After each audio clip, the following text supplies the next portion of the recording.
ये slow motion video मैंने record करी है 720p 240 fps पे।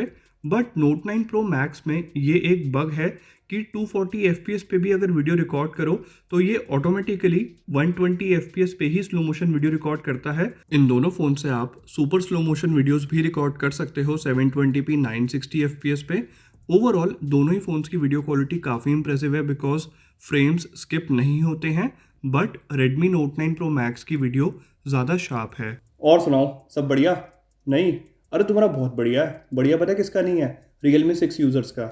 मैंने ना परसों फुल रिव्यू अपलोड करा Realme 6 का, और उस फ़ोन में एक्चुअली में कमियां थोड़ी ज़्यादा हैं, तो मैंने सारे कॉन्स जो थे वो हाईलाइट करके आपको बताया और अपना ऑनेस्ट ओपिनियन दिया। और मुझे कमेंट्स देख के बहुत अच्छा लगा। मतलब जो लोग Realme 6 एक्चुअली में यूज़ कर रहे हैं उन्होंने कमेंट्स में अग्री करा मेरी बात से, पर कुछ लोग हैं जिनकी तशरीफ में थोड़ी तकलीफ हो गई। अरे भाई तुम बस सच बोलो, झंडू बाम उनको मैं दे दूंगा। तो अगर आप रिलेट नहीं कर पा रहे हो कि मैं किस वीडियो की बात कर रहा हूं, मैंने डिस्क्रिप्शन में Realme 6 के फुल रिव्यू का लिंक दिया है। उस वीडियो को ज़रूर देखना और शेयर भी करना। ऊपर कार्ड्स में क्लिक करके भी आप वीडियो देख सकते हो। गाइस फाइनली मैंने Redmi Note 9 Pro Max को परचेज कर लिया है। बड़ी मुश्किल से मिला ये फ़ोन, बट फाइनली अभी आ गया है। और आज मैं इसका कैमरा कंपैरिजन कर रहा हूँ पोको X2 के साथ। अब इन दोनों ही फोन्स में रेयर साइड पे क्वाड कैमरास का सेटअप दिया गया है, और जो प्राइमरी सेंसर है वो दोनों में सेम है 64 मेगापिक्सल का। इनफैक्ट एपर्चर भी सेम है f1.89। बट यहाँ पे मेजर डिफरेंस है कैमरा सेंसर का। पोको X2 में सोनी IMX 686 सेंसर का यूज़ किया है, और Redmi Note 9 Pro Max में Samsung ISOCELL GW1 sensor use किया है। बाकी दोनों ही फोन्स में 8 मेगापिक्सल का अल्ट्रा वाइड एंगल लेंस है, 2 मेगापिक्सल का डेप्थ सेंसर है। फर्क ये है कि पोको X2 में 2 मेगापिक्सल का मैक्रो सेंसर दिया गया है, whereas Note 9 Pro Max में 5 मेगापिक्सल का मैक्रो सेंसर दिया गया है। मुझे ये मैक्रो सेंसर इतने वैसे यूज़फुल लगते तो नहीं है, बट आप क्या सोचते हो कमेंट्स में बता सकते हो। गाइस बहुत सारी पिक्चर्स कैप्चर करी है डिफरेंट लाइटिंग में। इस वीडियो को देखने के बाद आपके सारे डाउट्स क्लियर होने वाले हैं। और अगर भाई का कंटेंट इन्फॉर्मेटिव लगे तो वीडियो को लाइक कर देना, शेयर कर देना, चैनल को सब्सक्राइब कर लेना। अब स्टार्ट करते हैं इस वीडियो को। अब ये वीडियो रिकॉर्ड कर रहा हूँ मैं डे लाइट कंडीशंस में 1080p 30 fps पे, और ऑडियो भी फ़ोन के मेन माइक्रोफोन से रिकॉर्ड हो रही है। मैं आपको ऑडियो स्विच करके भी दिखा दूंगा सो दैट आपको पता चल जाएगा माइक्रोफोन किस फ़ोन का बेटर है। इस टाइम पे डायरेक्ट सनलाइट आ रही है मेरे फेस पे, जिस वजह से अगर आप मेरे फोरहेड की तरफ ध्यान से नोटिस करोगे तो दोनों ही वीडियोस में मेन सब्जेक्ट यानी मेरा जो फेस है वो थोड़ा ओवर एक्सपोज हो रहा है। बट अगर साइड बाई साइड कंपेयर करें तो Redmi Note 9 Pro Max ने एक्सपोजर स्लाइटली बेटर एडजस्ट करा है। पोको X2 में मेरा फोरहेड ज़्यादा ओवर एक्सपोज हो रहा है। पोको X2 में डुअल कैमरास दिए गए हैं। फ्रंट में 20 मेगापिक्सल का प्राइमरी सेंसर है विद f2.24 अपर्चर और 2 मेगापिक्सल का डेप्थ सेंसर है। Redmi Note 9 Pro Max में 32 मेगापिक्सल फ्रंट कैमरा दिया गया है और अपर्चर है f2.25। बट इन दोनों ही फ़ोन के फ्रंट कैमरास में स्टेबल वीडियोस रिकॉर्ड करने के लिए किसी भी तरह की वीडियो स्टेबलाइजेशन नहीं दी गई है। स्टिल टेस्ट करने के लिए अब मैं आपको एक बार भाग के दिखा रहा हूँ, और आप नोटिस कर ही सकते हो दोनों ही वीडियोस बिल्कुल भी स्टेबल नहीं है। बैकग्राउंड में पूरी दुनिया हिल गई है। अब चलते हैं एक बार लो लाइट कंडीशंस में और देखते हैं वीडियो क्वालिटी किस फ़ोन की बेटर आती है। सो लाइट्स ऑफ। तो अब ये वीडियो रिकॉर्ड कर रहा हूँ मैं लो लाइट कंडीशंस में, और आप नोटिस करोगे दोनों ही फ़ोन की वीडियोस में थोड़ी सी नॉइस है। But Redmi Note 9 Pro Max की वीडियो स्लाइटली बेटर एक्सपोज्ड है as compare to Poco X2।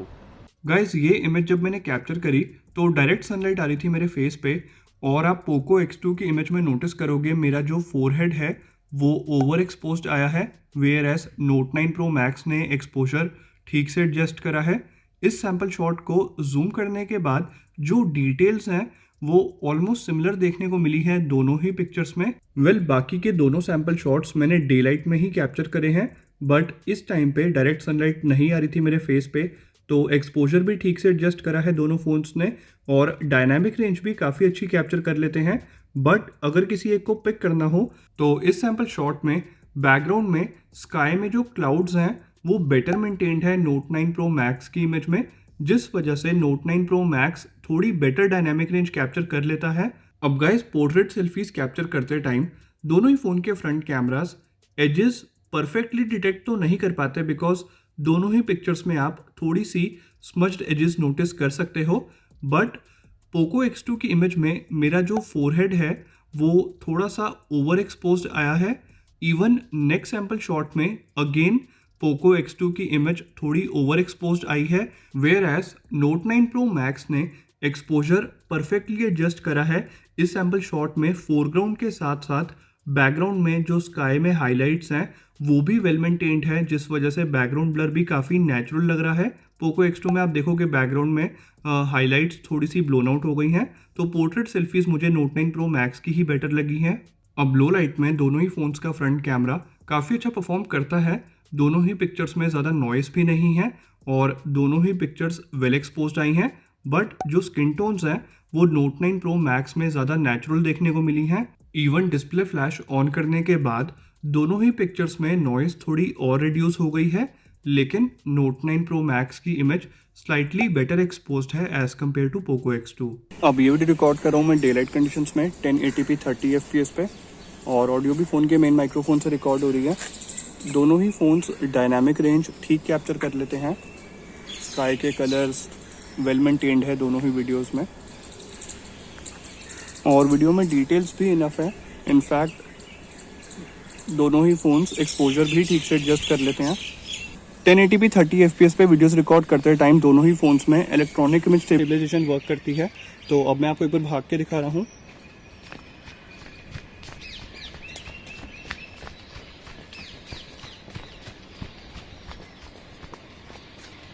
दोनों ही फ़ोन्स की वीडियो स्टेबलाइजेशन मुझे काफ़ी इंप्रेसिव लगी है। एक बार ऑटो फोकस चेक कर रहा हूँ मैं, एंड डे लाइट में ऐसा कोई फोकस हंटिंग इश्यूज मैंने नोटिस नहीं करे हैं। ऑटो फोकस दोनों ही वीडियोस में प्रॉपरली वर्क कर रहा है। अब मैं आपको एक बार 4K वीडियो सैंपल दिखाता हूँ। अब 4K 30 fps पे वीडियोस रिकॉर्ड करते टाइम पोको X2 को एक एडवांटेज मिलता है कि इसमें इलेक्ट्रॉनिक इमेज स्टेबलाइजेशन वर्क करती है। मैं इस टाइम पे वॉक कर रहा हूँ, where as Redmi Note 9 Pro Max में 4K 30 fps पे किसी भी तरह की वीडियो स्टेबलाइजेशन नहीं दी गई है। अब मैं आपको एक बार भाग के भी दिखा रहा हूँ।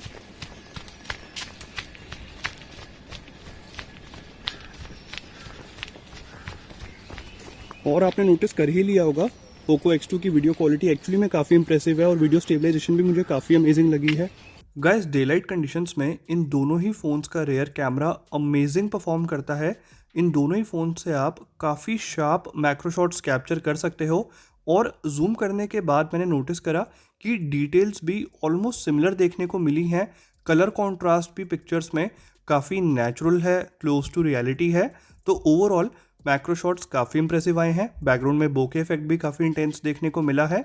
बट अल्ट्रा मैक्रो शॉट मुझे Redmi Note 9 Pro Max का काफ़ी बेटर लगा है। इसमें 5 मेगापिक्सल मैक्रो सेंसर है, कलर्स भी वेल मेंटेन्ड है इमेज में, और टेक्सचर और पैटर्न्स भी काफ़ी बेटर मेंटेन्ड है। वेयर एज पोको X2 की इमेज थोड़ी ब्लर आई है।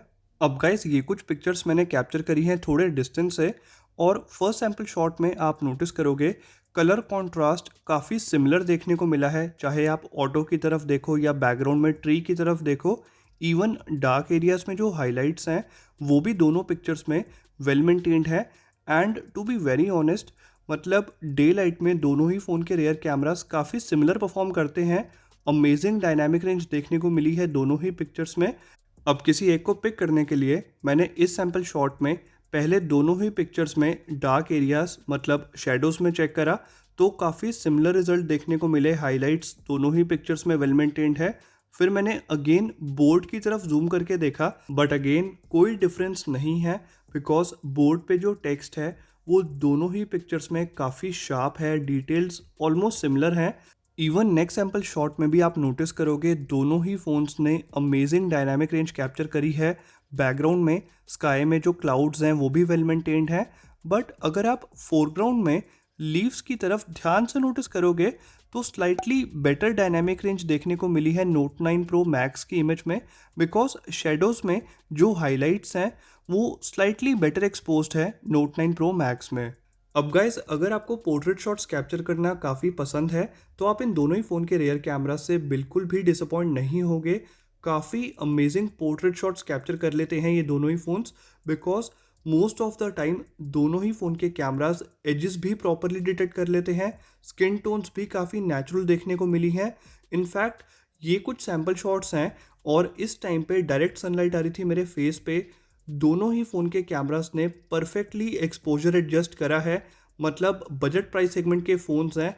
एंड ओवरऑल मुझे काफ़ी इंप्रेसिव लगे हैं दोनों ही फ़ोन के पोर्ट्रेट शॉट्स, बिकॉज इमेज को जूम करने के बाद भी आप नोटिस करोगे कि पिक्चर्स काफ़ी शार्प हैं, एंड अगेन डिटेल्स काफ़ी सिमिलर देखने को मिली हैं। तो मैं यहाँ पे भी किसी एक को पिक नहीं कर सकता। अब इन दोनों ही फ़ोन्स में 8 megapixel ultra wide angle lens दिया गया है और दोनों ही फ़ोन के अल्ट्रा वाइड एंगल शॉट्स में कलर कॉन्ट्रास्ट तो वेल मेंटेन्ड है, बट डायनामिक रेंज थोड़ी एवरेज ही देखने को मिली है। और दोनों ही पिक्चर्स के सेंटर में तो डिटेल्स इनफ है, बट कॉर्नर्स पे मैंने थोड़ी डिस्टॉर्शन नोटिस करी है। अब गाइस बाय डिफ़ॉल्ट दोनों ही फ़ोन के कैमरास 16 मेगापिक्सल पे पिक्चर्स कैप्चर करते हैं, बट रेडमी में सैमसंग का सेंसर है और पोको में सोनी का सेंसर है। तो ये सैम्पल शॉट मैंने दोनों ही फ़ोन से 64 मेगापिक्सल रेजोल्यूशन पे कैप्चर करा है। दोनों ही पिक्चर्स काफ़ी शार्प है। इनफैक्ट दोनों ही पिक्चर्स को 200% से भी ज़्यादा जूम करने के बाद भी आप नोटिस करोगे बिल्डिंग पे जो टेक्सचर और पैटर्न्स हैं वो काफ़ी शार्प देखने को मिले हैं और दोनों पिक्चर्स में कोई डिफरेंस नहीं है। अब ये वीडियो रिकॉर्ड कर रहा हूँ मैं लो लाइट कंडीशंस में 1080p 30 fps पे, और दोनों ही फ़ोन की वीडियोस वेल एक्सपोज्ड हैं, नॉइस भी काफ़ी कम है। लेकिन रेडमी की वीडियो में मैंने थोड़ा सा ग्रीनिश टिंट नोटिस करा है, वेयर एज पोको X2 में कलर कॉन्ट्रास्ट काफ़ी नेचुरल है। वेल लो लाइट में दोनों ही फ़ोन की पिक्चर्स वेल एक्सपोज तो आई हैं, लेकिन Note 9 Pro Max में आप नोटिस करोगे थोड़ा सा ग्रीनिश टिंट देखने को मिला है। इवन इस सैम्पल शॉट को जूम करने के बाद पोको X2 की इमेज में टेक्सचर बेटर मेंटेन्ड है और नॉइस भी कम है as compare to Note 9 Pro Max। In fact next sample shot में अगेन आप नोटिस करोगे Note 9 Pro Max की इमेज में नॉइस थोड़ी ज़्यादा है, पोको X2 की इमेज काफ़ी शार्प है। अब गाइज ये इमेज जब मैंने कैप्चर करी तो लाइट इनफ थी, जिसकी वजह से दोनों ही पिक्चर्स में नॉइस काफ़ी कंट्रोल में है और डिटेल्स भी इनफ है, बट पॉट का जो एक्चुअल ऑरेंज कलर है वो पोको X2 की इमेज में बेटर मेंटेन्ड है। अब गाइस नाइट मोड इनेबल करते ही आप डिफरेंस नोटिस कर पाओगे, बिकॉज दोनों ही फ़ोन की पिक्चर्स बेटर एक्सपोज्ड आई हैं as compare to auto mode. But again Note 9 Pro Max में थोड़ा सा ग्रीनिश टिंट देखने को मिला है और जो डिटेल्स हैं वो अगेन पोको X2 की इमेज में बेटर है। बिकॉज नेक्स्ट सैम्पल शॉट में भी मैंने नोटिस करा कि Note 9 Pro Max की इमेज थोड़ी सी सॉफ्ट आई है, वेयर एज पोको X2 की इमेज काफ़ी शार्प है। अब फ्लैश ऑन करने के बाद Note 9 Pro Max की इमेज थोड़ी सी ओवर एक्सपोज आई है। पोको X2 ने एक्सपोजर प्रॉपरली एडजस्ट करा है, जिसकी वजह से कलर कॉन्ट्रास्ट भी बेटर मेंटेन्ड है पोको X2 में। तो गाइस इन सभी कैमरा सैंपल्स को एनालाइज करने के बाद मैंने ऑब्जर्व करा कि front camera Redmi Note 9 Pro Max का बेटर है, बाकी रेयर कैमरा डे लाइट में तो ऑलमोस्ट सिमिलर परफॉर्म करते हैं दोनों फोन्स के, बट लो लाइट में पोको X2 का रेयर कैमरा बेटर परफॉर्म करता है। मैं उम्मीद करता हूँ कंटेंट इन्फॉर्मेटिव लगा होगा, तो वीडियो को लाइक करो, शेयर करो, चैनल को सब्सक्राइब कर लो। मैं मिलता हूँ आपसे नेक्स्ट वीडियो में। Till then you guys have a great day.